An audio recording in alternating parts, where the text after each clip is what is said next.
Story number 1. My family and I were in the refugee camp of Thailand, and we came to the United States in 1977. My family was sponsored by a Filipino church, and we ended up living in Colorado. For those of you who don't know or haven't been to Colorado, it's probably the best state for hunting big game. All the big animals that can be found in the United States are in Colorado. After living in Colorado for several years, I became a hunter myself. I got addicted to hunting and often preferred to go by myself.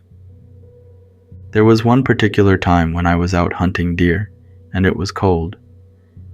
There was some light snow with patches of snow here and there. I was deep in the forest looking for deer tracks. To make a long story short, I hadn't gone far from my car when I spotted a deer. I quietly got into position and pulled the trigger, hitting the deer in the side where its heart and lungs are. The deer fell down and kicked in the air until it became motionless.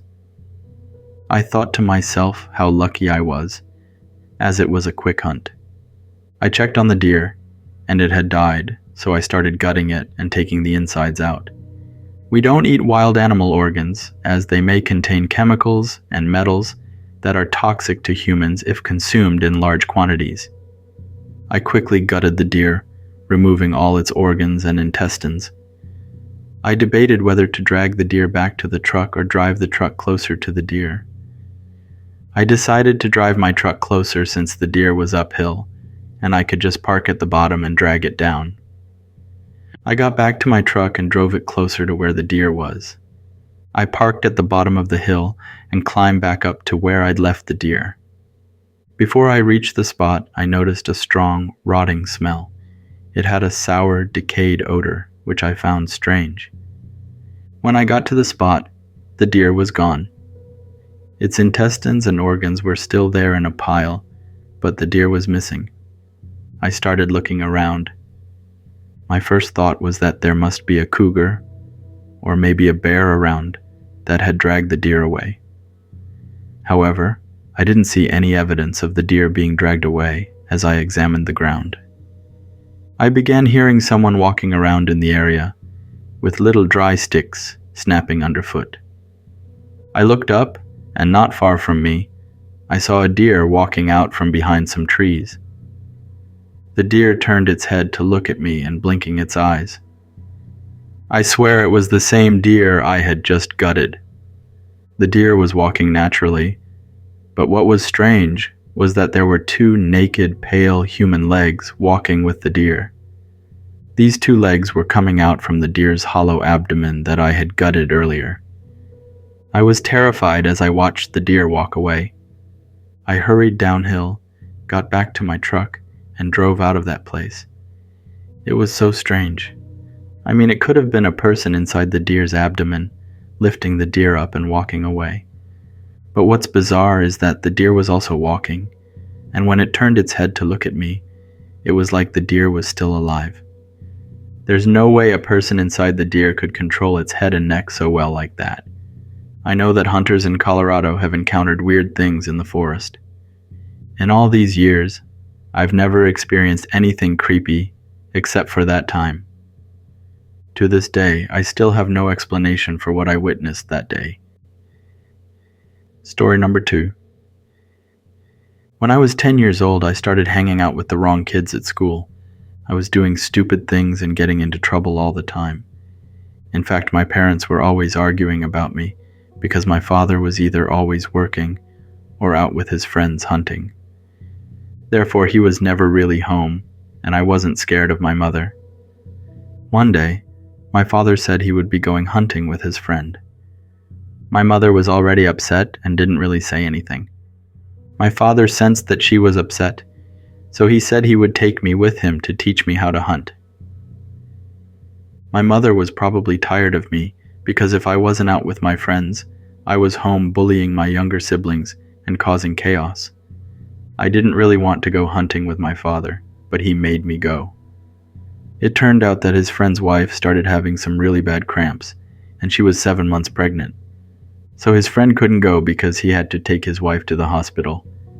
My father had already packed up everything, including his hunting gear and a tent to spend the night.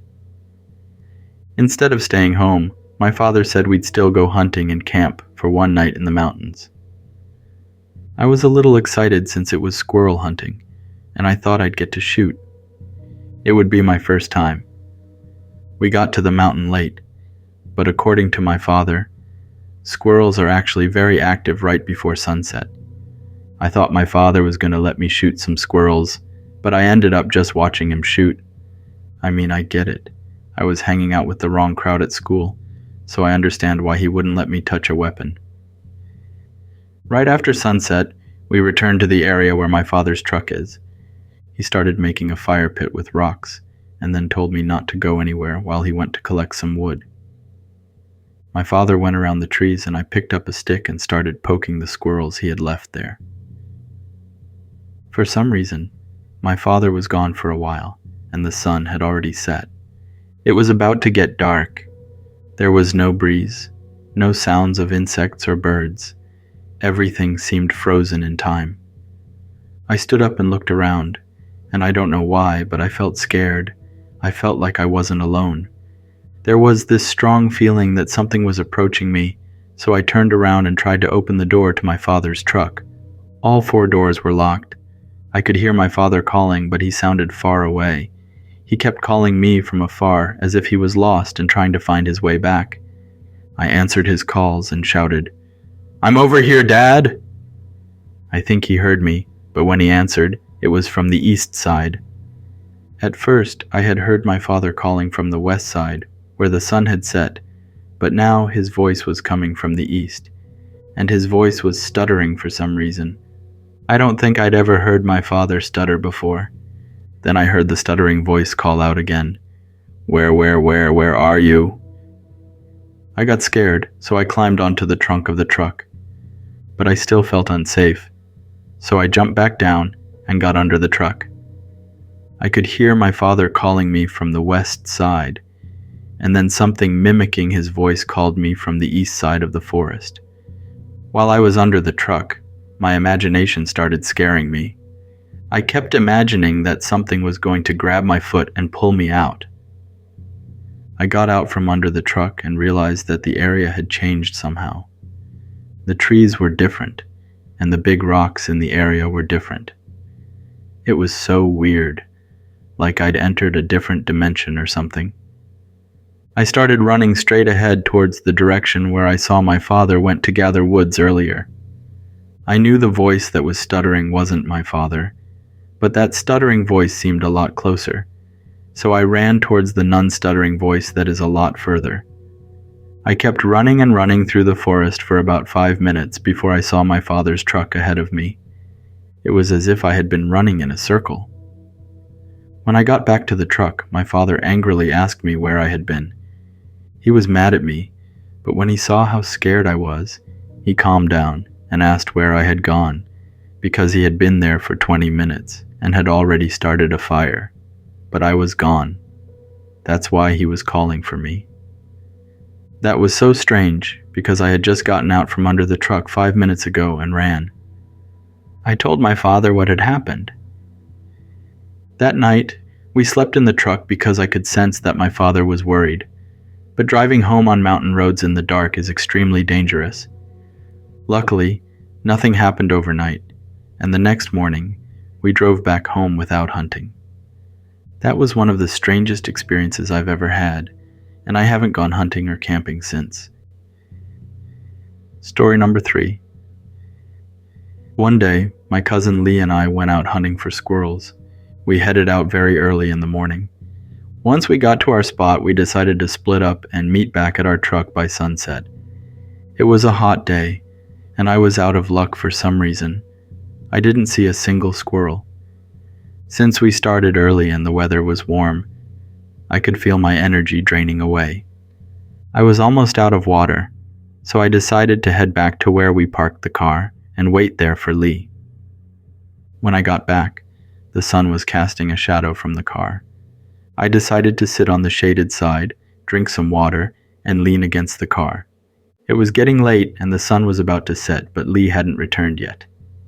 I thought maybe he was having a good day, and that's why he hadn't come back.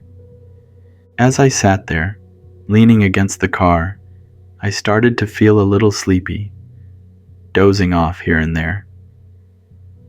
Eventually, I fell asleep, though I'm not sure for how long. Suddenly, I heard a voice calling my name a few times. I woke up and the sun had already set. My eyes were still blurry, but I could see someone walking toward me, calling my name. I looked at the figure, and it was a lady with long curly hair in a black dress. Her skin was completely black, and she was walking toward me, blinking and smiling. Scared, I grabbed my rifle beside me, aimed at her, and pulled the trigger. She fell to the ground as I stood up, still pointing my rifle at her. I was terrified, but I couldn't take my eyes off her. However, the body on the ground wasn't the lady I had just shot. It was Lee. I ran over to him, but he couldn't talk.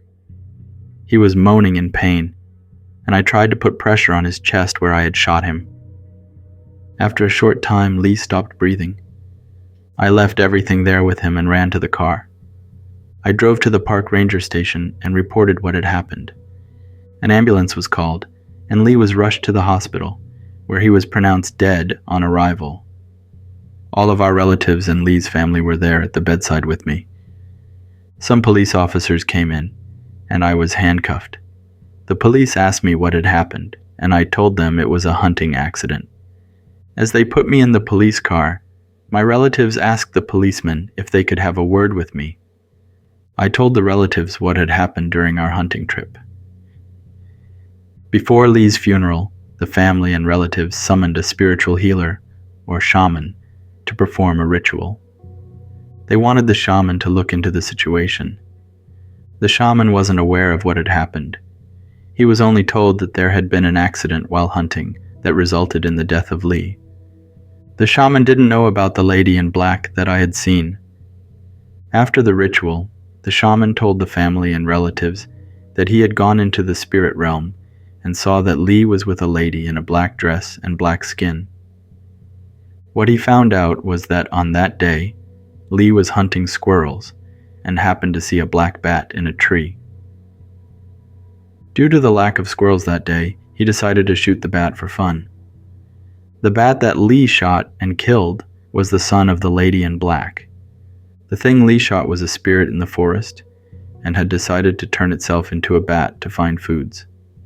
After Lee killed the bat, the lady in black trapped Lee in a loop where he couldn't find his way out. He kept moving, but somehow he always ended up in the same spot. However, Lee prayed and called upon the ancestors to help him find his way back. Eventually, Lee was able to get out of the loop, so the lady in black made Lee appear as her, hoping that I would shoot Lee when he returned. Without knowing the full situation, the shaman was able to tell the family and relatives exactly what I had told them about the lady in black walking toward me. I spent some time in prison after that incident, and nowadays, I no longer go hunting. I didn't shoot Lee on purpose. It breaks my heart to see his kids growing up without their father, and that's something I'll have to live with for the rest of my life. That's all for this video. Thank you for making all the way through and supporting my stories. Have a wonderful day or night.